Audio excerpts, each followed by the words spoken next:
E sejam todos bem-vindos à 30ª edição do Entradas Extras, como o Fernandão diz, cada vez mais próximo do episódio 100. Fernandão, hoje o episódio ficou naquele... Parecia que tinha uma maldição rodando o episódio, ia rolar, não ia rolar, mas hoje vai acontecer episódio e temos uma presença especialíssima com a gente para falar de beisebol latino. Fala, Natanzinho, todo mundo que ouve e vê a gente aqui no Entradas Extras, fala salve, seja muito bem-vindo aqui, nosso convidado ilustríssimo para compor essa bancada com a gente. Parecia até um jogo do San Francisco Giants, né? Acontece, não acontece, ali naqueles dias de chuva e ventania, mas acabou acontecendo, deu tudo certo. E vamos em frente, porque tem, acima de qualquer coisa, Natanzinho, Seleção Brasileira de Beisebol se preparando já para o Pan-Americano, nós vamos falar dela aqui hoje. É isso aí. E Salviano, é um prazer inenarrável estar gravando com você. Nós começamos lá fazendo podcast no Rebatida, gravamos inúmeras edições do Gigantes do Beisebol. Já gravei Padres Cast com você, então é muito tempo gravando. É uma amizade muito boa. E para vocês que não sabem, o primeiro e único torcedor do Osasuna no Brasil. Bom dia, boa tarde, boa noite aí aos nossos ouvintes, né? Não sei que hora vocês vão estar ouvindo esse podcast. É um prazer, cara, participar desse podcast que vem crescendo bastante aí, composto por só a elite, a nata aí da nossa comunidade no beisebol, né? O Felipe Martins, João, você e o Fernandão eu costumo brincar que são os nossos cardeais aqui do beisebol, né? Na comunidade brasileira. E estamos aí para somar, obrigado pelo convite. Deu tudo certo de hoje estar participando. Vamos aí, o programa hoje promete, tem bastante assunto bacana para a gente discutir. É isso, e antes de finalizar a primeira parte, redes sociais na tela. No Twitter você nos encontra no @entradas_extras, no Facebook Tailgate Zone, no Instagram @Tailgate Zone, também tem o site www.tailgatezone.com.br. Não deixe de conferir e a gente vai fechar aqui e volta já na segunda parte para falar do nosso beisebol brasileiro. Hey, take me out to the ball game. Take me out with the crowd. Para você que ainda não viu, está passando aqui embaixo o nosso Apoia-se. Não temos mais o Apoia-se, mas você pode nos apoiar com esse link aqui abaixo. Faltam quase um mês para nós chegarmos ao Pan-Americano de Santiago, onde o Brasil terá tarefa difícil, a gente fala já já, mas vai buscar a medalha inédita. Fernandão, falta pouco tempo. Quem quiser apoiar, ainda dá, né? Compartilha, manda dinheiro, qualquer ajuda nos é bem-vinda. Natanzinho, sempre bem-vinda, né? Toda ajuda é bem-vinda, seja aquela financeira que contribui profundamente para a nossa estada em Santiago, seja compartilhando, fazendo com que esse link que passa aqui embaixo, para quem está só nos ouvindo, é o https://tzbr.online/tznopan2023. Com ele você pode conhecer todo o nosso projeto, pode também contribuir financeiramente, e se você não está com grana nesse momento, não tem problema não. Pega o link, copia, colhe em todos os seus grupos, fala com sua mãe, com seu pai, com seu irmão, com sua irmã, com sua tia, seu tio, primo, prima, cunhado, cunhada, amigo, amigos, colegas e colegas de trabalho. E namorada de bullpen. E namorados e namoradas de bullpen. Compartilhe e fala, tem uns caras que vão lá para Santiago. Conheça esses caras e ajude-os. Façam isso. É isso, Salviano, você ainda não teve oportunidade de falar com a gente aqui sobre beisebol do Brasil, sobre o Pan-Americano. Você é um cara que gosta tanto do beisebol latino. Para quem não conhece, o Salviano é um dos caras que mais acompanha. Eu conheço ali, o Salviano e o Diego, que torce pro Mets, que mais acompanham ali a Série do Caribe, estão todos os anos ali acompanhando. E, Salviano, no momento, nesse exato momento da gravação, o Brasil está em uma série de amistosos contra a seleção chilena lá em São Paulo. O primeiro amistoso teve vitória da seleção por 11-1 e foram definidos também os grupos até agora do Pan-Americano. O Brasil pegou um grupo bastante complicado, a gente fala um pouco melhor agora, né? O grupo A ficou com México, Dominicana, Panamá e Chile, e o grupo do Brasil ficou com Venezuela, Cuba, Colômbia e Brasil, todos todas as seleções do nosso grupo, Salviano, tem medalhas no Pan-Americano. Cuba tem 12 de ouro, 1 de prata, 2 de bronze, Venezuela com 1 de ouro, 1 de bronze, e a Colômbia com 1 de bronze. Você pode até comentar bem sobre o crescimento do beisebol da Venezuela, né? Ganharam a Série do Caribe uns anos atrás, e cada vez mais a gente vai vendo colombianos na Major League Baseball, fizeram também um belo WBC. Então, nosso grupo só tem pedreira, a gente não tem vida fácil em nenhum dos jogos. Antes de detalhar aqui, só parabenizar vocês aí pela iniciativa, né, de cobrir a seleção brasileira lá em loco, em Santiago. Eu já tive a honra de ir para esse país, é um país maravilhoso. Acredito que vocês vão gostar, vão ser bem recebidos. Então, deixo aqui meu parabéns a vocês, ao Tailgate, a vocês que cobrem essa parte do beisebol aqui por encarar, né, por abraçar e ir para cima, que eu acho que isso a gente precisa muito aqui no Brasil, né, de incentivo. E quem sabe assim a modalidade cresça bastante aqui, se o pessoal entender que tem gente que acompanha, tem gente que faz esse sacrifício para ir para lá. Então, pode contar comigo aí, na ajudar com uma doação, ou na questão de dar o retweet lá no link lá do Padres Brasil. A gente é pequenininho, mas a gente consegue ajudar vocês aí. Cara, sobre os grupos, né? Quando a gente analisa assim, de fato, são seleções que, tirando o Chile, são seleções que assustam, né? O Panamá, a Dominicana são países que têm o beisebol profissional, né, em seus territórios. O México, que a gente nem precisa falar o quanto vem crescendo, é só quem acompanhou a última Copa do Mundo aí, o WBC, pode perceber o quanto que o México evoluiu. Eles têm 2 ligas lá, né, que são disputadas em períodos diferentes. A República Dominicana, cheio de talento, com a sua própria liga profissional, onde muitos prospectos da MLB vai disputar essa liga profissional, que ajuda no desenvolvimento de jogadores locais, times locais. O Panamá é um país que muita gente acha que não existe beisebol lá, mas é um país que tem uma liga profissional de beisebol.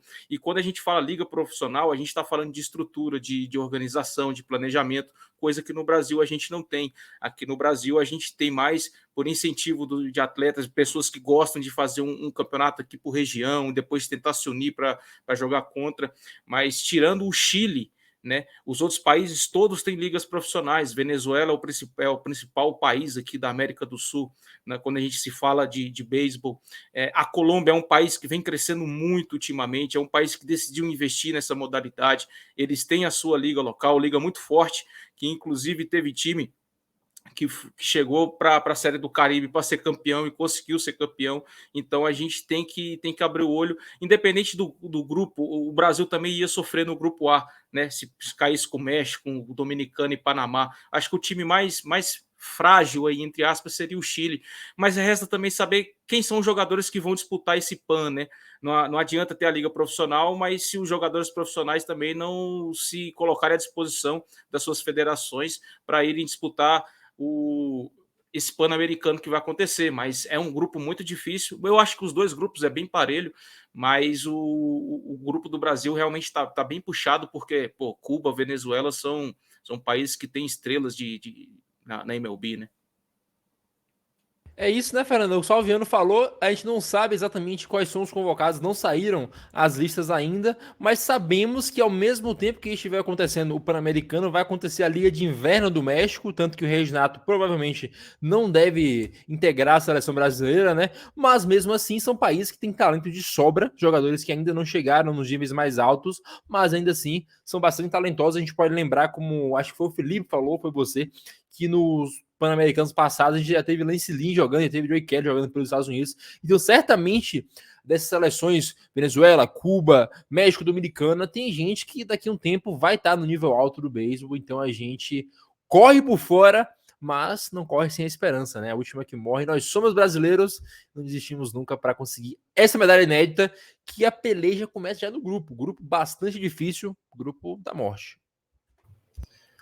Nós estamos falando de, né, como o Salve falou, né, com exceção aí do Chile, os outros todos os países têm muita tradição no beisebol, né, independente de essas seleções carregarem ou não para a competição do Pan-Americano o que eles têm de melhor entre os seus profissionais, né, jogadores que atuam na Liga Mexicana, que atuam na MLB, que vai ser bastante difícil acontecer, mas de qualquer forma, qualquer um desses países são capazes de formar seleções muito fortes. Eu acho que assim, o que a gente tem que olhar para essa competição é primeiro a condição daquilo que a gente sempre fala, né? Competições curtas sempre te dão condições de ir um pouco mais profundamente, de maneira mais forte durante os jogos. Lembra, né? O Brasil também vai com aquilo que tem de melhor. Claro, alguns jogadores, como você adiantou, né? O próprio Reginato, a volta do Thiago Vieira para o Milwaukee Brewers, isso pode ter um impacto, né, na seleção brasileira. São dois grandes jogadores que possivelmente não estarão durante o Pan-Americano, mas o restante, todos eles são caras que estão muito acostumados, são todos jogadores com experiência internacional, e acho que assim, o Brasil tem que ir para jogar o que consegue jogar, fazer o que sabe fazer, encarar os jogos com muita seriedade. A gente fala sempre aqui, né, da esperança da medalha, a gente vai atrás dessa medalha. Eu acho que ela continua sendo uma medalha muito possível. A gente já sabia das dificuldades, né, do torneio, né? A gente sabia que quem a gente fosse pegar seriam seleções muito difíceis, como o Salviano falou. Tira o Chile, o restante, qualquer outra seleção seria muita pedreira, mas eu acho que é um grupo, embora difícil, um grupo que dá condições para o Brasil e amadurecendo o seu jogo, crescendo partida a partida, e aí depois disso ver como é que fica nas fases finais de mata-mata. Mas eu não temo, embora respeite todos esses times, mas para a condição da competição eu não temo esse grupo. Eu acho que o Brasil tem plenas condições de ser um dos dois classificados para a fase seguinte. Até complementando o Fernandão, Natan, é interessante a gente frisar para os ouvintes que, por exemplo, essas seleções elas não vão completas, né? Se elas fossem completas, seria outra história, né? Pô, Colômbia, Venezuela, mais Cuba. Só que, como essas seleções não vão completas, porque muitas das ligas locais, as principais ligas locais desses países, vai estar rolando, eu acho muito improvável que as suas franquias vão ceder jogadores para isso. Lá na Venezuela, a gente tem duas ligas, por exemplo. Tem a que vai começar agora em outubro, que é a Liga Venezuelana de Beisebol Profissional, e tem a Liga Major. A Liga Major ela acontece no primeiro semestre. Então, aqueles jogadores que são mais jovens da Liga Major, que não conseguiram o contrato para a disputa da segunda da liga principal, que é no segundo semestre, provavelmente esses jogadores vão compor essa seleção. Só que serão seleções que vão estar um pouco frágeis, né, comparado ao seu grande potencial. Talvez aí eu acredito que Cuba seja a que vem mais forte do grupo do Brasil, e o resto dá para o Brasil brigar, porque como o Fernandão falou, a gente vai com força máxima tirando aqueles principais nomes, né, como o Reginato, como o Thiago Vieira, como esses jogadores que estão disputando as ligas asiáticas ou até mesmo lá nas ligas menores da MLB, né? Eu acredito sim que o Brasil tem a chance, mas olhando por fora, eu acredito que Cuba é o time mais forte, o time a ser batido desse nosso grupo, porque como a liga local deles tem muita restrição para jogadores saírem para outros países e etc., eu acredito que eles vão mandar um time bem competitivo para fazer bonito no PAN. É isso, né? Historicamente também eles são o bicho-papão dessa competição. São 12 medalhas de ouro. Nenhuma outra seleção tem mais do que duas. O Canadá tem 2 medalhas de ouro e todas as outras têm apenas uma. Então Cuba, historicamente, tem um peso muito forte no Pan-Americano. E para você agora fica um aviso, você que mora em São Paulo, a seleção brasileira, como eu já falei no início do vídeo, está disputando amistosos contra o Chile lá, de preparação para o Pan-Americano. E vale lembrar, é gratuito e o Tailgate Zone está de pé nessa cobertura. O nosso Felipe Martins não está gravando hoje porque está lá em São Paulo para fazer a cobertura do treino. Se você tem qualquer interesse, vá lá, vá prestigiar a seleção, porque é muito importante e é muito bom também. Como eu falei, é de graça e você pode encontrar todas as informações do nosso Instagram lá, porque nós temos o post no Tailgate Zone, @TailgateZone no Instagram. E só para a gente fechar aqui o nosso papo de Brasil, é aquilo que nós falamos desde sempre, o Fernandão reforçou aqui hoje. Respeitar sempre e temer jamais é uma medalha que sabíamos, como falou o Fernando também, que seria bastante complicada, mas não há motivos para duvidar. O Brasil tem uma boa seleção. O Felipe comentou bastante aí de como vem jogando, inclusive, agora nesses treinos contra o Chile. E a gente sabe que na próxima semana já teremos a convocação da seleção e saberemos aqueles que irão defender a nossa bandeira lá em Santiago. A gente consegue falar um pouco melhor do grupo que vai buscar essa medalha olímpica. Mas só mais uma vez, Salviano, você não estava aqui no dia, o Fernandão estava. Vou novamente parafrasear Fernandão, do Internacional. O Brasil, para jogar o Sul-Americano, agora para jogar o Pan-Americano, precisou ser campeão de um torneio para jogar. Então, é aquilo, né? Quando você chega sendo campeão já, ninguém chegou lá com a vaga dada. Então a gente faz todo aquele discurso motivacional que o Fernandão fez para vencer o Barcelona. E tem que dar. Quando achou que deu tudo de si, dá um pouco mais, porque a medalha é possível, né, Salve? Cara, é isso, né? O esporte é mágico por isso, né? No WBC a gente teve algumas zebras, né? Muitas, por sinal, Itália vencendo favorito, a gente teve Porto Rico batendo a República Dominicana, o fracasso que foi a República Dominicana, né? O jogo é jogado, o lambaré é pescado, né? O Brasil tem chance, me espanta a Argentina não estar no Pan-Americano, é um país que também tem lá sua certa investimento em beisebol, não muito grande como na Colômbia, mas tinha pelo menos até alguns anos atrás a sua liga organizada, né? Até quase disputando parelho, venceu a Nicarágua no pré-mundial para tentar uma vaga. Me espanta um pouco ela não ter conseguido a vaga. Mas é isso aí, o Brasil chega como vencedor de um torneio. Eu acredito que o Brasil tem plenas condições de avançar nesse grupo junto com Cuba. É isso, agora, Fernandão, vamos para a Ilha do Sol Nascente, falar um pouco do nosso beisebol japonês. Comentamos algumas semanas atrás sobre Kazuma Okamoto, né, que são 6 temporadas seguidas, batendo mais de 30 home runs lá na NPB, e essa temporada ele já está com 38. Com isso, né, o Felipe até comentou, necessariamente cresce o interesse sobre ele na MLB, mas também não quer dizer que ele vai jogar na MLB, né? Saiu uma notícia do John Morosi que existe talvez um interesse na postagem do Okamoto, que talvez vá acontecer. O problema é, os Giants são o time mais conservador em relação a isso. Em toda a história, apenas 2 jogadores foram disponibilizados para postagem e apenas um deles assinou, né? A gente vai pegar lá que o Tomoyuki Sugano, ele foi colocado para postagem, mas não assinou, a gente tem que lembrar disso, e o Shun Yamaguchi assinou em 2020, mas fora isso, os Giants não colocam os jogadores para postagem. Você tem até uma informação a mais sobre isso, né? Os Giants, acredita-se, o pessoal que acompanha ali os Giants, que eles desejam que o Okamoto seja um Giant para sempre, ele não saia do Yomiuri Giants, seja o cara do time pelos próximos anos. O mestre Felipe fala aqui toda semana, né, do quão tradicional é o Yomiuri Giants, né, e quanto é difícil que o time libere algum jogador para ser postado e aí, quem sabe, conseguir um contrato com alguma franquia da MLB. O que a gente apurou hoje um pouco mais cedo, a gente está gravando esse nosso episódio no dia 8 de setembro, sexta-feira, agora são 15 horas e 25 minutos, é que o agente do Okamoto, o Atsuhiro Otsuka, disse que nem o jogador requisitou sua postagem para a MLB e garantiu que ele não será postado na off-season de 23 e 24.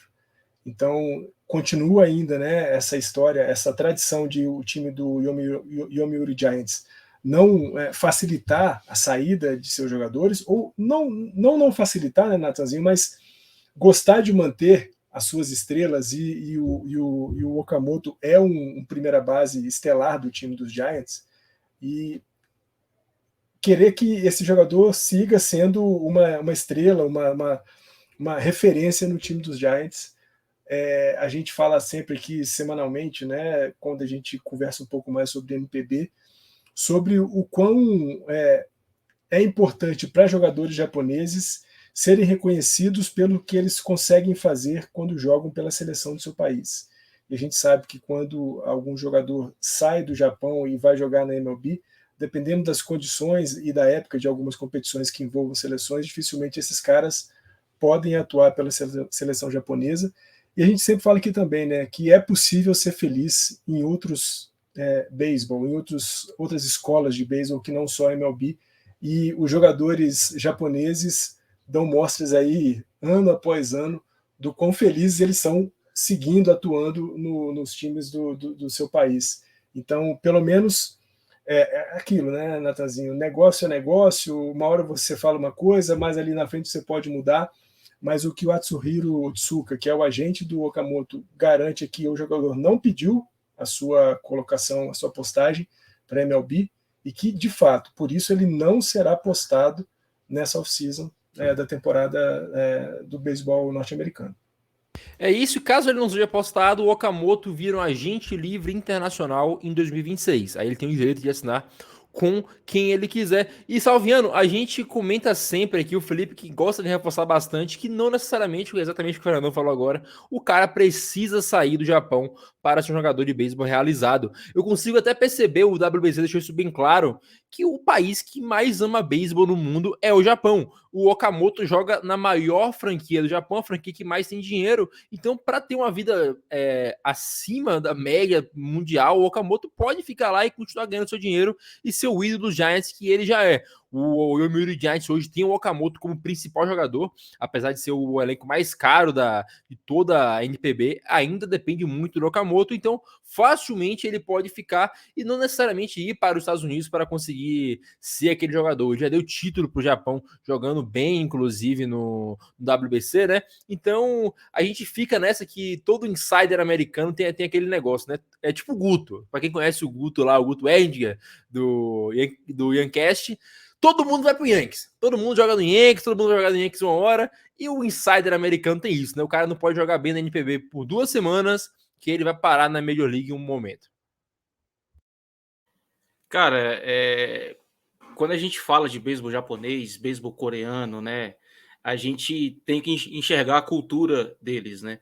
E você percebe que a cultura deles é isso, né? É porque a gente está acostumado, que até recentemente deu uma polêmica danada agora na Copa do Mundo de basquete, sobre o tal ser campeão mundial, né? O americano acha que campeão mundial é o campeão da NBA, é o campeão da MLB, ou seja, o beisebol é só o americano, fora dos Estados Unidos não tem beisebol competitivo, mas muito pelo contrário, cara.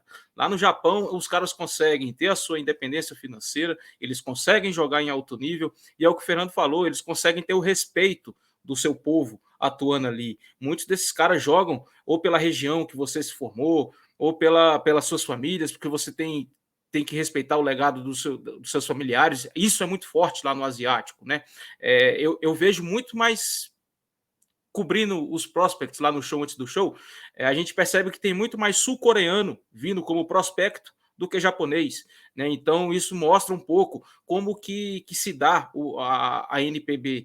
E, cara, recentemente, acho que 2020, o Tanaka, né, que era pitcher do Yankees, não era tão velho, ele poderia muito bem continuar na MLB, com certeza teria proposta, mas ele optou em retornar para o Japão, né? E tá lá ganhando seu dinheiro.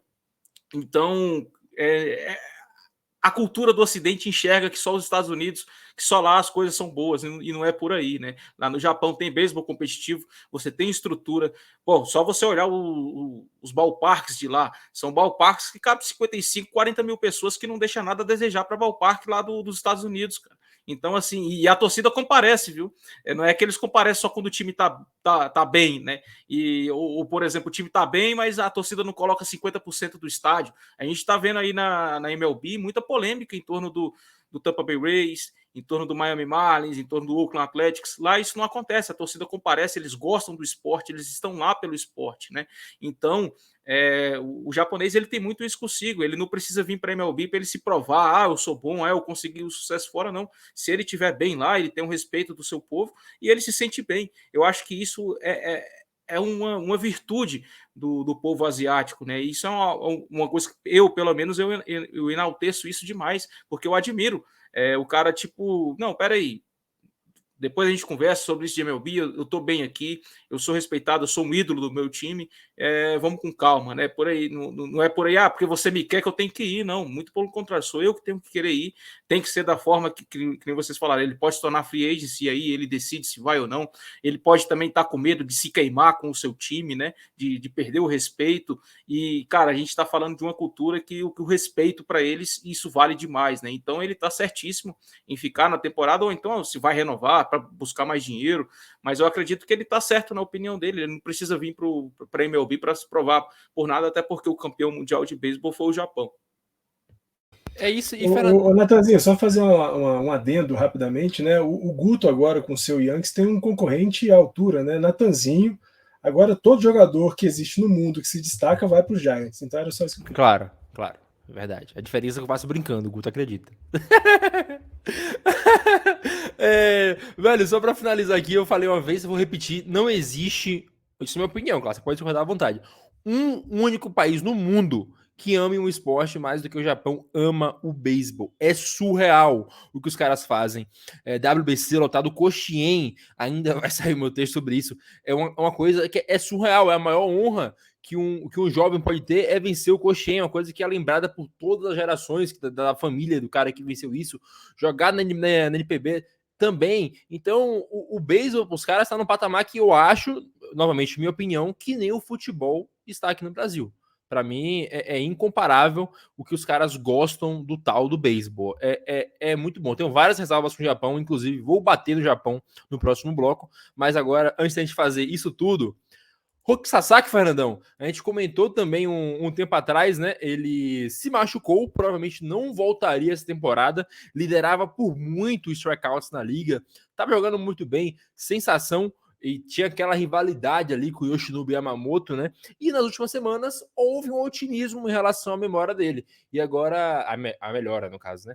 E agora é esperado que ele retorne no domingo contra o Oryx Buffaloes, time de Yoshinobu Yamamoto. Essa temporada ele tá com ERA de 1.48, ele cedeu apenas 14 corridas em 85 innings, um IP de 0.70.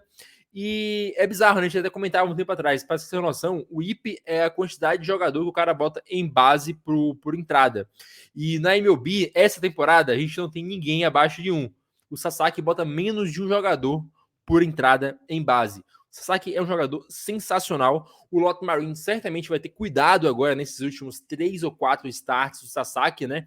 Ele acredita-se que ele não deve jogar tantas entradas por jogo, mas também cria um caso novamente sobre a Triple Crown do Yamamoto, né, Fernandão?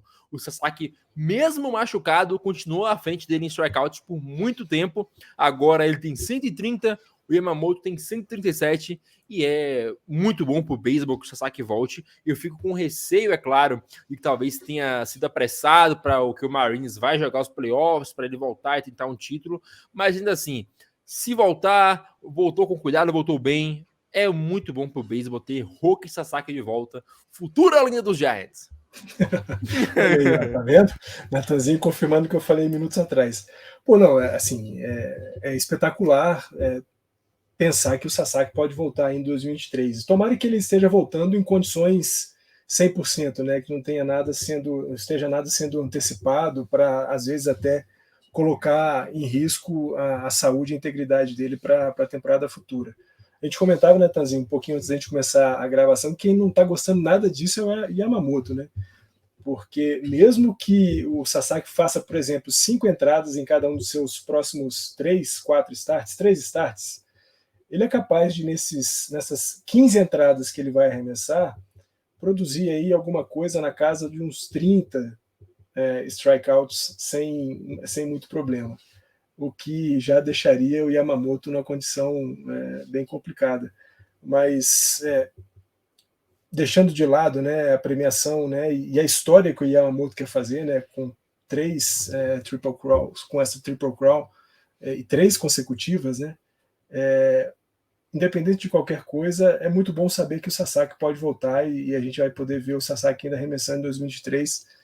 Sasaki, como a gente já falou aqui outras vezes, é um desses jogadores bastante cobiçados pela MLB e talvez ao contrário do Okamoto, que já disse que não quer, que não precisa, não requereu a postagem para a próxima temporada, o Sasaki tão logo tenha condições, deve ser um cara que vai ser colocado para ser ambicionado aí por várias franquias da MLB. Mas, sem dúvida alguma, pensando ainda no que o Marines tem para fazer em 2023 e em situações de playoff, ter o retorno do Sasaki coloca, né, pelo menos um pouco mais de igualdade na balança, né, já que a gente está falando de um Oryx Buffaloes que está muito, muito à frente dos seus concorrentes na Liga do Pacífico durante a temporada regular, mas playoff a gente sempre fala, né, seja em que país for, jogar os playoffs é sempre alguma coisa diferente, é sempre uma competição diferente, completamente diferente do que foi a temporada regular. E um time que pode contar com um jogador, com um arremessador do tamanho, do calibre do Sasaki, tem vantagens, sempre. É isso, né? Ô, Salviano, a gente sempre comenta, logo na época lá do WBC, a gente falava sobre a diferença nas escolas. A escola japonesa, pelo que a gente vê, os caras geralmente são muito bons nessas bolas de efeito e eliminam bastante naquelas bolas, aquelas rebatidas ruins, né? O beisebol japonês, ele é mais voltado para o small ball, mais voltado para esse jogo em conjunto. O Sasaki, ele vai de encontro a tudo isso, ele é a potência de arremessador. A gente não sabe como vai ser o Sasaki para o resto da carreira. Ele certamente vai jogar na MLB, pelo interesse que tem nele e o interesse que ele tem mútuo. Ele tem tudo para ser um Jacob deGrom da vida. Só que aí a gente volta a lembrar: ninguém tem corpo suficiente para aguentar as potências que o próprio Sasaki arremessa. O Sasaki arremessa bolas muito rápidas. Agora a gente já vê o corpo dele dando uma cobrada, né? Machucou o oblíquo esquerdo, mas sem dúvidas é já um ponto de mudança na escola japonesa de arremessadores. Ou talvez o Sasaki seja um ponto solitário ali que vai contra a curva, mas certamente a gente vai ter garotos se inspirando no Sasaki, que de certa forma lembra até o Otani, né, que é um arremessador muito explosivo, muito potente, que é diferente do Darvish, que é um cara mais versátil, com mais bolas e consegue eliminar com mais diferenças no seu arsenal. Cara, o Japão é um beisebol muito clássico para pitcher, né? Para quem é tradicional, conservador, que gosta de duelo de pitcher e tudo, a liga japonesa ela é sensacional. Para quem gosta de jogo ali disputado, páreo a páreo, por contato e tudo. Já a liga coreana, que é a que eu mais acompanhava no meu auge lá da Ásia, é só porradão, né? É home run toda hora, lá os caras é meio... meio... Como é que eu poderia dizer aqui? Eu sou meio doido lá, né? Eles gostam mais de porrada mesmo, de ir para cima, né? Mas o Japão é uma liga que ela é mais charmosa para quem gosta de assistir duelo de pitch, tipos de lançamento. Cara, tá aí uma coisa que beisebol é muito enorme, né? É como se fosse uma área de faculdade. Você escolhe algumas áreas para você se especializar e você vai. Por exemplo, eu não entendo muito de lançamentos, né? Meu foco em si, que eu entendo, que eu tenho um pouco de conhecimento, eu diria assim, seria os prospectos, a questão da folha salarial, os contratos e etc. Né? Já eu tenho curiosidade de tentar aprender tipos de arremesso, mas, por exemplo, o Darvish, se eu não me engano, ele tem de 13 a 14 tipos de arremesso. Cara, isso é algo surreal, é uma coisa que só ele tem isso na liga.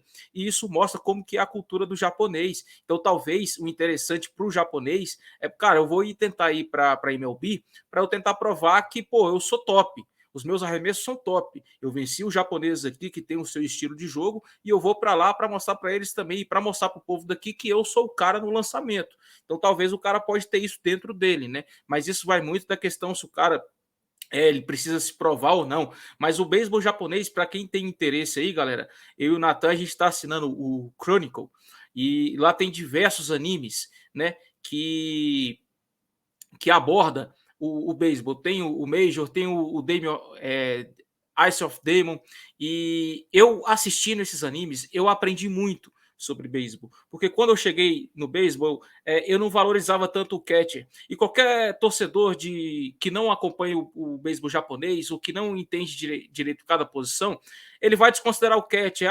Cara, o catcher é ruim, o cara é isso. Só que para você ser catcher, você tem que ser o cara mais inteligente do seu time, você tem que entender as regras, você tem que entender de lançamento, você tem que saber auxiliar o pitcher. Então, foi assistindo um anime japonês que eu pude aprender a importância do catcher. Então, assistam esses animes japoneses sobre o esporte, você vai aprender bastante da importância de cada jogador. Cada um ali é uma chavinha que você vai juntando no quebra-cabeça que no final vai formar o seu time. O Fernandão colocou aqui que o Fujinami chegou a ter 7 tipos de arremesso, né? Então, cara, lá na MLB, como que a gente percebe se o cara pode ser pitcher ou não? Se ele tiver 4 tipos de arremesso, beleza, ele pode ser starter, né? Se ele tiver menos de 4, ele vai pro bullpen, né? Então, olha isso, né, cara? O japonês, ele gosta de ter essa variedade. Eu vi um vídeo recentemente, eu esqueci o nome da menina, me perdoe, mas é uma menina japonesa que lançava pra caramba, cara.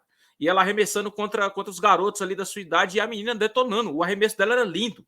né, de curva, rápido. Então, cara, só daí você tira a capacidade do japonês de ser apaixonado por esse esporte. É isso, pra quem não viu, Diamond Ace é muito bom. A gente sabe que é ficção, mas ainda assim, o anime, ele mostra várias coisas de beisebol que você vai pegando aos poucos. Eu mesmo comecei a ver quando eu comecei a ver esporte. Me ajudou bastante a entender muita coisa. Principalmente esse lance do catch que o Vitor Salviano falou. Inclusive, para quem quiser também, vai lá no nosso site www.tailgatezone.com.br. Eu tenho uma crônica falando sobre como funciona a bateria e falo bastante dos catchers, né? Ela que é a minha posição favorita por motivos de Buster Pose, por conta desse anime também, o Diamond Ace, como eu falei. O Miyuki Miyazaki é um excelente personagem, o cara que sabe muito de beisebol. Então, se você gosta de beisebol e tem o mínimo interesse por desenhos, assista. É muito bom. Vou fechar que a gente volta no outro bloco falando de coisa triste, Dodgers.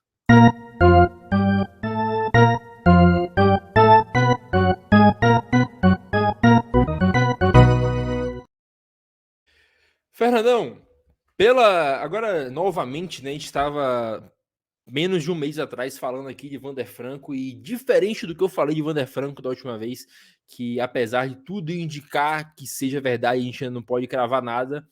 O Julio Urias já tem precedentes, como você falou, as imagens já foram enviadas à polícia, pagou fiança de 50 mil para ser liberado. Mais uma vez, Julio Urias preso por violência doméstica.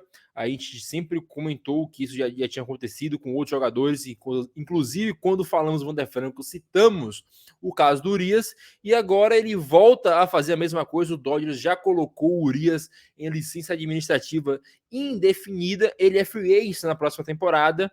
E, cara, é bizarro como o cara ele consegue fazer isso não só uma, mas duas vezes. Isso são as vezes que foram denunciadas, né? Foram as vezes que a mulher que sofreu isso foi coagida a não falar nada. Esse não tem prova que aconteceu, mas quem faz uma vez certamente já fez mais. O Urias é um sujeito lamentável e digo isso agora longe de qualquer rivalidade, né? O Salviano é Padres, eu sou Giants, todo mundo é rival aqui, mas longe de qualquer rivalidade. Isso é uma das coisas mais lamentáveis que a gente teve essa temporada na MLB, apesar de ter acontecido extra-campo. Natanzinho, começo falando sobre o Urias, citando um exemplo de Brasília, cidade que Salviano e eu moramos. Brasília, nos 8 primeiros meses do ano, teve 27 feminicídios. 27 feminicídios. Fora os outros casos que, ainda bem, não se chegou a cabo do assassinato da mulher por seu companheiro, namorado, ex-namorado, ex-companheiro, marido, ex-marido. A gente vive um momento da nossa sociedade em que a exacerbação do sentimento de posse do homem em relação à mulher chegou a um extremo irracional. E o que a gente vê com o Julio Urias é, infelizmente, mais um desses tristes exemplos em que o homem se coloca em relação à mulher numa condição de dono superior ou qualquer coisa que o valha.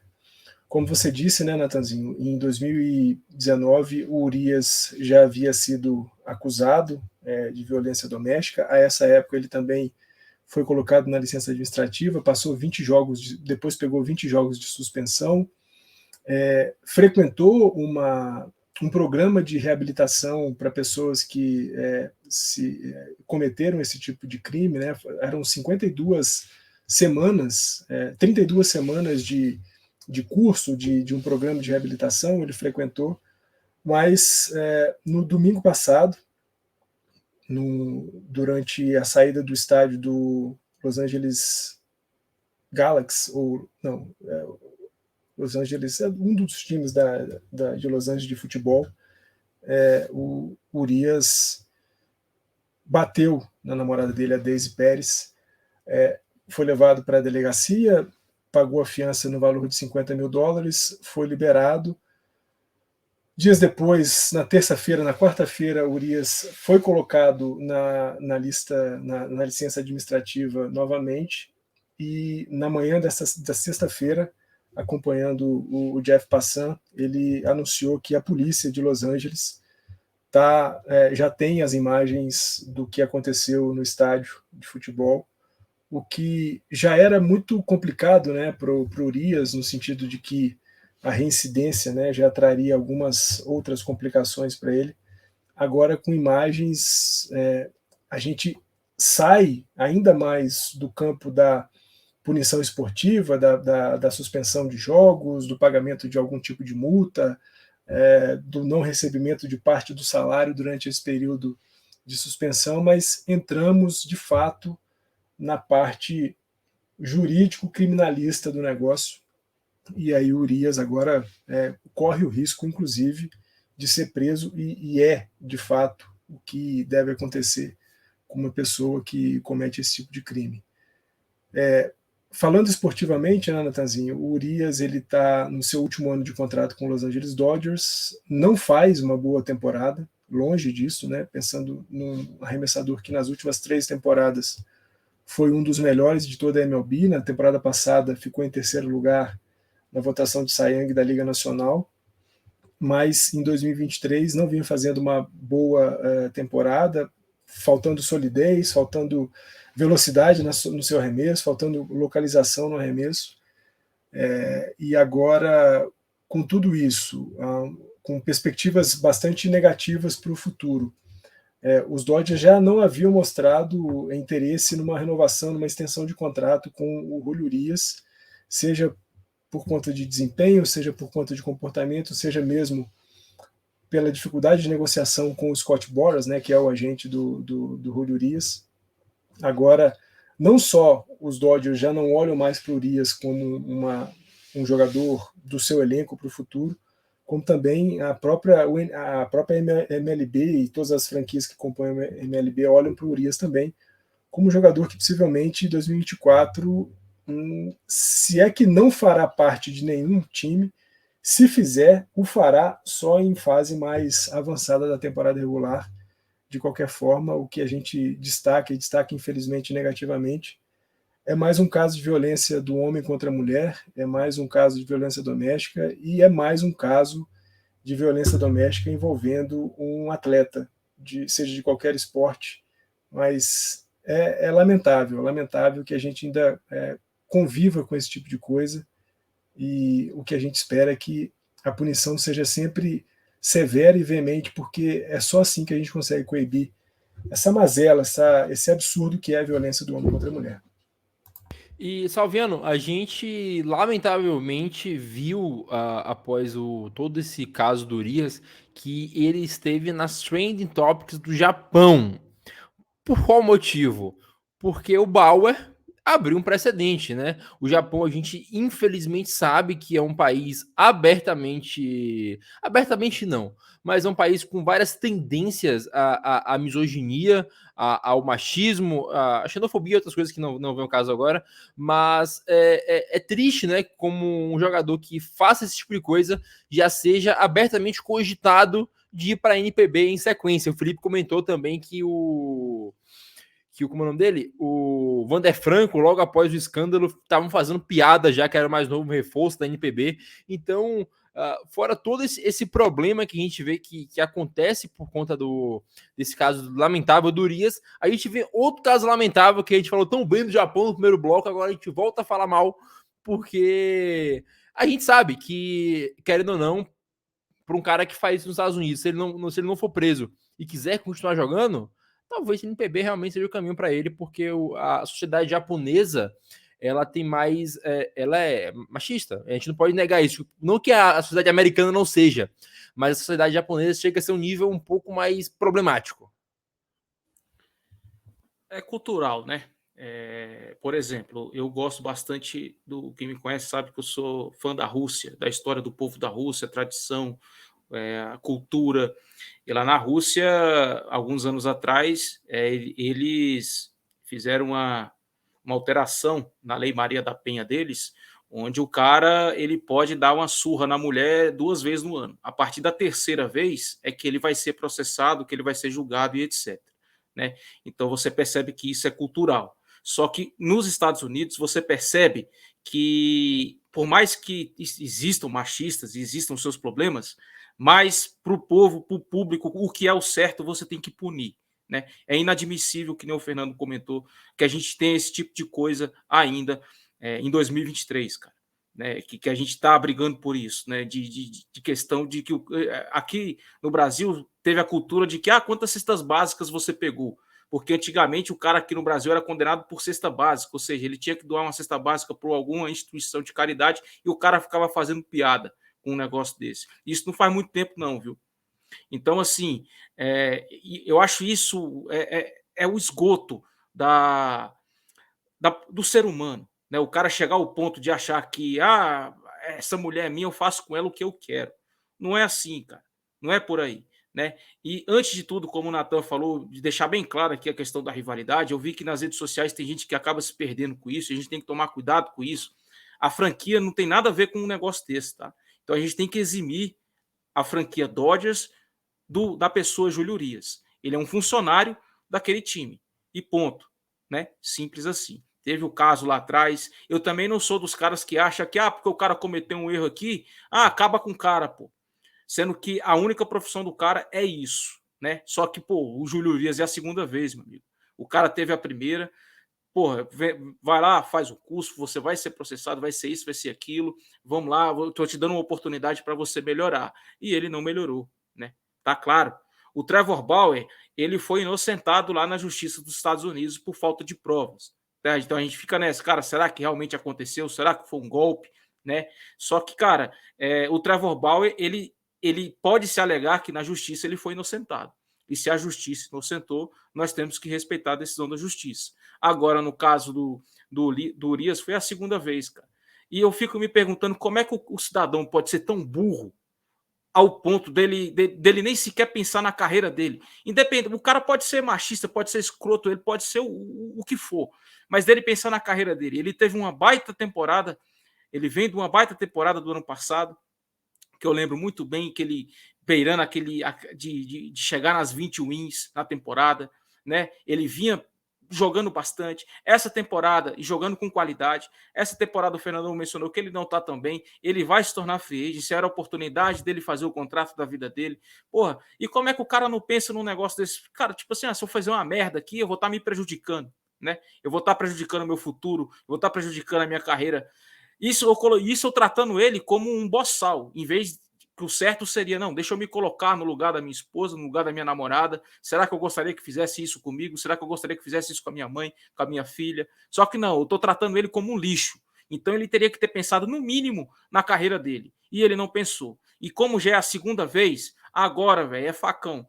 Cara, você não merece ter mais chance, porque esses caras, que nem no primeiro bloco, a gente mencionou que muitos desses atletas, eu não sei se foi o primeiro ou foi o segundo japonês, que ele se torna referência para as crianças, né? A gente viu que no México, recentemente teve uma notícia que foi publicada de muitos adolescentes, crianças querendo se interessar pelo beisebol, e o Urias era uma dessas referências. Então esse cara, ele é exemplo. Então ele não pode cometer esse tipo de coisa, cara. É inadmissível que isso aconteça, porque isso vai refletir no jovem, vai refletir na criança, vai refletir no seu país.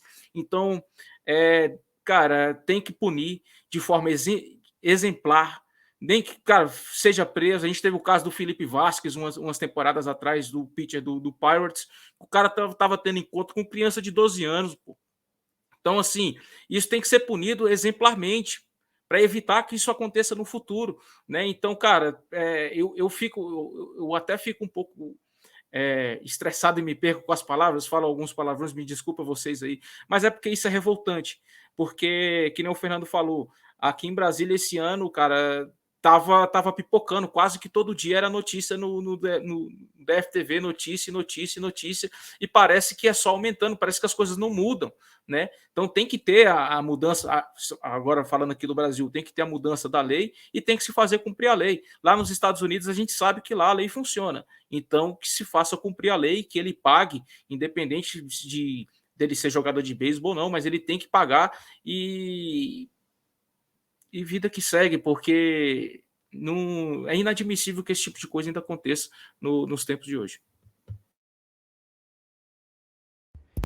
Fernandão, agora depois desse papo lamentável do Urias, vamos falar de algo legal, vamos falar de prospecto, coisa que o Vitor Salviano também gosta pra caramba, assim, ele grava também, pra quem não sabe, o show antes do show, programa voltado a falar exclusivamente do futuro do beisebol, dos prospectos que estão para chegar em breve. A gente sabe que quando chega no final do ano, você pode subir seus prospectos que não vai contar o tempo de serviço dele, ele pode disputar inclusive o Rookie of the Year no próximo ano. Então, alguns prospectos que já estão mais prontos ou quase prontos podem chegar na liga agora e começar a fazer os seus testes, adaptações e pegando os principais agora, a gente teve Kyle Harrison pelos Giants, principal prospecto de arremessador canhoto. Tivemos Jasson Domingues lá pelo Yankees, que subiu muito bem, inclusive, já batendo um home run em cima de Justin Verlander em seu primeiro swing. Tivemos Rony Maurício pelos Mets e o Jordan Lauer lá pelo Arizona Diamondbacks. A gente pode falar, inclusive, Fernandão, de cada um deles separado aqui agora, bem rapidamente, né? Porque a gente está chegando, se aproximando do final. Mas calma aí que meu celular tá tocando. Deixa eu só dar um mute aqui nele. Um momento.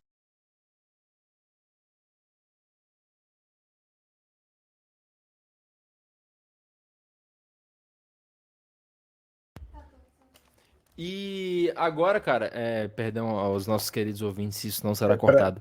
Para você que está vendo a gente, você acabou de conhecer as linhas da palma da mão do Natanzinho. É isso, então, aí, pode. Que, inclusive, quem privilégio. lê futuro pode ler minha mão aí, que eu tô querendo saber. Mas, ô Fernandão, só pra gente terminar o raciocínio aqui, o Kyle Harrison subiu muito bem contra os Phillies, cedeu um home run, é verdade, pro Bryce Harper, mas ele lançou 6 ou foi 5 strikeouts entradas. No jogo seguinte, mais 9 strikeouts. Tem um jogo que ele se deu muito home run, é verdade, mas isso era um problema que eu havia destacado nele. Ainda falta um pouco de controle no Kyle Harrison e gerenciar melhor os hard hits. Mas é um arremessador novato, um arremessador de 22 anos, que começa já demonstrando ser toda essa máquina de strikeout que achávamos que ele era. A gente chega também para o Jasson Domingues, que já chegou em 24 at-bats, já bateu 3 home runs pelo Yankees. O Rony Maurício, lá pelos Mets, rebatendo muito bem também, rebatendo acima dos 40%. E o Lawler, lá do D-backs, ainda não jogou muitas partidas, apenas 4 at-bats, com um hit já. Mas é possível ver os novos nomes já chegando e chegando bem à liga, todos eles que eu citei aqui, são nomes que são dos principais de cada franquia, chegando, já botando o seu nome, ao menos nesse começo. Claro, tem que manter, né? Sem dúvida, Natanzinho, a gente vê, né, o sistema de formação de jogadores nas franquias da MLB é algo muito sério, né? Vem desde da seleção de jogadores internacionais que passam lá pela Summer League, né, que a gente inclusive já até cobriu aqui, a Dominican Summer League, o Mestre Felipe sempre trazendo muitas informações sobre os brasileiros que atuam lá, e depois, né, nos níveis de High A, Single A, Double A, Triple A, até os caras chegarem na MLB, tem um processo de formação muito forte, e alguns desses caras a gente está vendo já resultados no finalzinho dessa temporada regular, né? Embora seja comum o lançamento desses prospectos na reta final de temporada regular, justamente por aquilo que você falou, né? Não interfere no tempo de serviço, o cara pode voltar para a próxima temporada ainda concorrendo como um possível premiado para o Rookie do ano. Mas me chama a atenção especialmente o Domingues e o Maurício, né? O Domingues pelos Yankees e o Maurício pelos Mets, porque é a promoção de dois jovens que talvez, se os times estivessem fazendo aquilo que se esperava que eles fizessem, a gente talvez não visse os dois jogando em 2023. Né? A gente está falando de um New York Mets que tinha uma perspectiva gigantesca de competitividade em 2023, mas o time já perdeu completamente a possibilidade de qualquer coisa na temporada. O time do Yankees, não vamos cravar que já está completamente fora, mas agora está numa campanha 70-70, né, 50% de aproveitamento nos 140 jogos que disputou até aqui. Se o cenário para essas duas franquias fosse mais positivo, ou seja, se eles estivessem de fato brigando pelo título das divisões em que estão, a gente talvez não visse o Rony Maurício nem o Jasson Domingues jogando pelas franquias. Mas O fato é que eles estão jogando, né? E o Rony Maurício é espantosamente um cara que tem um aproveitamento gigantesco, né? São 42,1% de aproveitamento, 19 at-bats com 8 rebatidas, embora tenha só anotado uma corrida e impulsionado uma corrida. É um cara que rebate para regularidade com muita constância, é de fato um cara muito regular. O Domingues é um rebatedor de força nato, né? O moleque está com quase 30% de aproveitamento, já com 5 corridas impulsionadas, com 5 corridas anotadas, 3 home runs. É espantoso o quanto esses dois meninos trouxeram de energia para suas franquias, né? Porque tanto o Mets quanto o Yankees, quando esses dois chegaram para o time, os dois times deram uma melhorada, né? O Yankees conseguiu uma arrancada para ficar numa campanha 50%, estava com a campanha negativa, e o Mets conseguiu ganhar algumas séries, ganhar alguns jogos. O Kyle Harrison, ele estreia muito bem, né, Natanzinho? Ele teve um jogo espantoso contra o Cincinnati Reds, né, com 11 strikeouts, algo absurdo, assim, 6 entradas e 1/3. Embora o último jogo dele, o jogo do dia 2 contra o San Diego, não tenha sido um jogo muito legal, né? Ele, como você falou, ele cedeu muitos home runs, 6 corridas merecidas, mas é um processo de aprendizado, né? E a gente sabe, o aprendizado para arremessadores ele é mais duro. E quando a gente está falando de um cara com 22 anos, o que ele já conseguiu fazer nesses 3 primeiros jogos dele na MLB é promissor. Você citou bem, né? O Harrison ele é o melhor prospecto canhoto de toda a MLB e já começa a mostrar isso de maneira sólida. É claro, ainda tem um processo de formação ainda para acontecer para todos eles, sobretudo para os arremessadores, mas o que a gente teve de primeira experiência, de primeira impressão com o Harrison, com o Maurício e com o Domingues, é algo que deixa torcedores de Mets, Yankees e Giants bastante felizes e dos seus adversários um tanto quanto apreensivos. É isso, Salviano, essa temporada foi muito boa para quem gosta de ver prospectos chegando, porque nós tivemos vários deles tomando a liga de assalto. Hélio de la Cruz, Patrick Bailey, Corbin Carroll, o Yoshida, né, não conta como calouro de verdade, mas ainda assim é calouro. Tivemos Gunnar Henderson também. Então, o menino do Astros, o Yennier Dias, se eu não me engano, se não me falha a memória, esse é o nome dele. Então, vários nomes muito bons chegaram e fizeram uma excelente temporada. Você comentou muito bem. Talvez em breve teremos Jackson Holliday e o sensacional Ethan Salas. Eu quero até que você fale um pouco dele, porque falamos sobre o Ethan Salas uns programas atrás, que é surreal ele estar onde está com a idade que tem. E dos caras que chegaram, né? O Fernandão falou muito bem de todos eles, o Maurício, do Domingues e do Kyle Harrison. É um processo de aprendizagem, principalmente para o Harrison, como destacou o Fernandão, muito, muito mais complicado, porque aqueles ajustes que ele precisava fazer, conversando com o nosso querido Henriqueta, eu cheguei à conclusão. Talvez seja melhor que seja feito de fato na MLB, porque ele é um cara excelente, são 15 entradas e 21 strikeouts, é de fato um arremessador de Major, mas ainda precisa ajeitar algumas coisas, e como a temporada já foi pro saco, deixa o menino aí aprender, nem que apanhe um pouco, mas ele já é o nosso jogador de Major e o futuro ace dos Giants. Cara, a temporada, para quem gosta e acompanha prospecto, foi sensacional, né? Eu acho que dos últimos anos aí, a leva que mais subiu o jogador de qualidade e que a gente esperava foi essa, né? Você tem o Hélio de la Cruz, você tem N prospectos que vem rendendo, vem produzindo bastante. Você tem um Arizona Diamondbacks que vem surpreendendo na nossa divisão, que basicamente o time deles foi formado por prospectos. Tanto que já até fizeram a extensão com o Corbin Carroll. Tem N jogadores lá, que foi o Geraldo Perdomo, que subiu também esse ano. Você tem o Gabriel Moreno.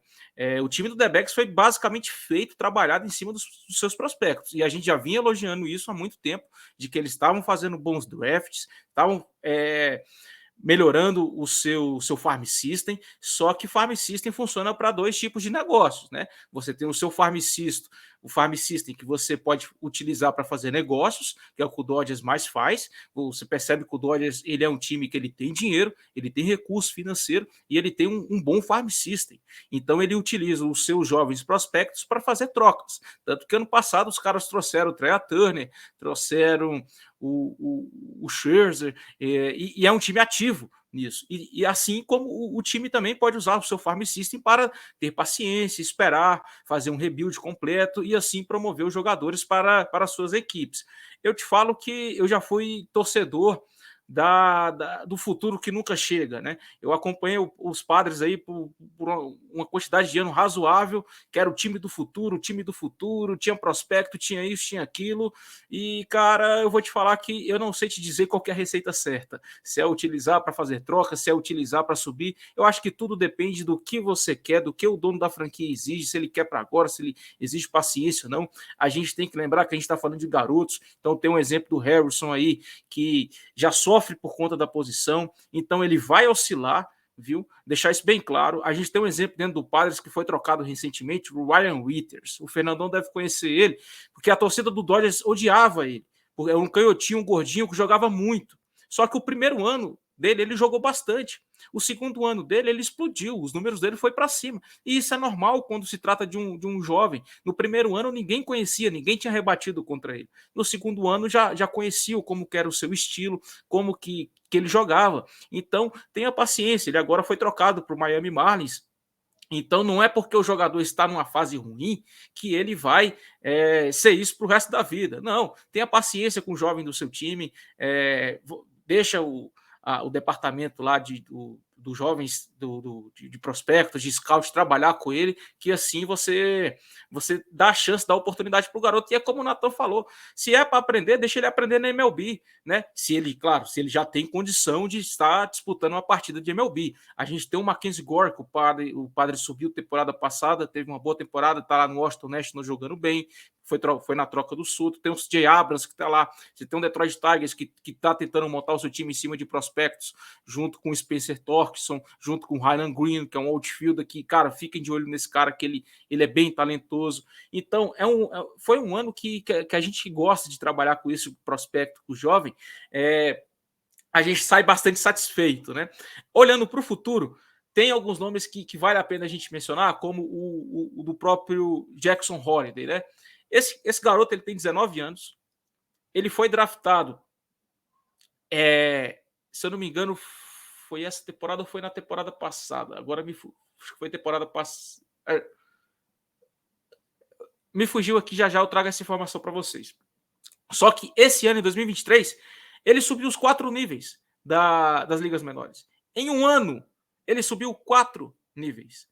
Tem jogador, meu amigo, que ele tá lá há 5, 6 anos, que ele chega ali na AA e fica lá, ele não passa pro AAA. O próprio Felipe Zanetti, torcedor do Cubs, ele costuma falar que lá no Cubs tem uns 4 leões de Minor League, que os caras sobem para MLB, não produz nada, mas volta para Minor League, o cara volta a rebater como se fosse Barry Bonds.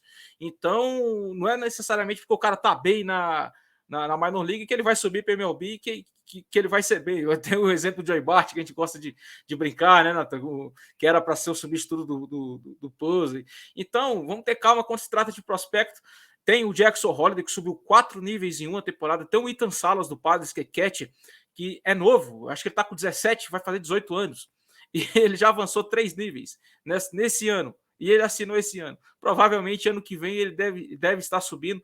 O Ethan Salas eu tenho um pouco de medo e receio, porque a cadeira do AJ Preller está pegando fogo para ser mandado embora. Então, eu não sei se ele está subindo o garoto mais como uma expectativa de, não, vem cá que você vai resolver meu problema, ou se realmente o menino está merecendo essas promoções. Eu fico com um pé atrás, mas no caso do Jackson Holliday, não. Esse garoto, ele é especial. Eu ainda acho que ele pinta na MLB essa temporada, principalmente se o Warriors pegar aí a pós-temporada, como está prometendo. No máximo, ano que vem, ele já começa na temporada. E olho em um pitcher. O Fernandão trouxe aqui a questão que pitcher é complicado quando você é prospecto. Cara, exatamente isso aí. Só que eu vou dar um exemplo para vocês de um rapaz que eu acompanho há 4 anos. O nome dele é Paul Skinners. Ele foi o number 1 do draft desse ano. Eu comecei a acompanhar esse rapaz quando ele atuava na Academia da Força Aérea dos Estados Unidos. Ele disputava lá com os Falcões, né? Na época eu estava chegando na NCAA, e um time que eu escolhi para torcer foi a Air Force junto com a Navy, né? Que é a Marinha dos Estados Unidos. Eu gosto bastante dessas duas universidades lá. E acompanhando, a gente percebeu que esse rapaz ele era especial, né? Tanto que ele ficou 1 ano, 2 anos na academia da Força Aérea, e o treinador Cass, ele chegou e falou: Skinners, você tem que sair daqui. Você já bateu o teto.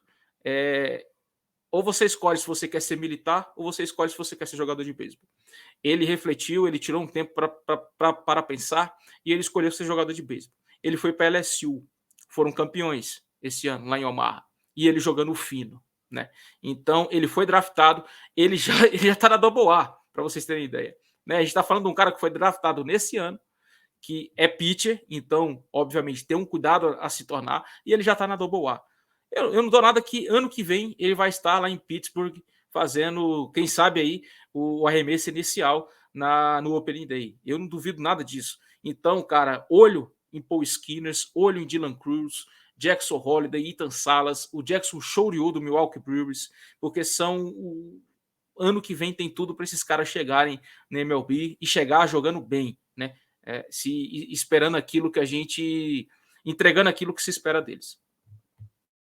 É isso, né? Podcast foi bom, podcast rendeu, Fernandão. Hoje, se me permite, não teremos walk-off, não tive tempo de planejar algo, mas é sempre muito prazeroso falar de beisebol com você. Estou contando os dias, faltam pouco mais de um mês para nós estarmos juntos em Santiago, comemorando aí a primeira vitória do Brasil, que estreia contra a Venezuela. Nós já estaremos estreando com vitória, um no-hitter coletivo, uma coisa maravilhosa. É sempre muito bom falar com você, meu querido. Aguardo para escutarmos nossa playlist lá em Santiago. Pô, Natanzinho, sempre muito bom estar com você. Obrigado aí pelo salve, ter feito parte com a gente aqui hoje nesse episódio número 30. Agradecer a todo mundo que chegou até aqui com a gente.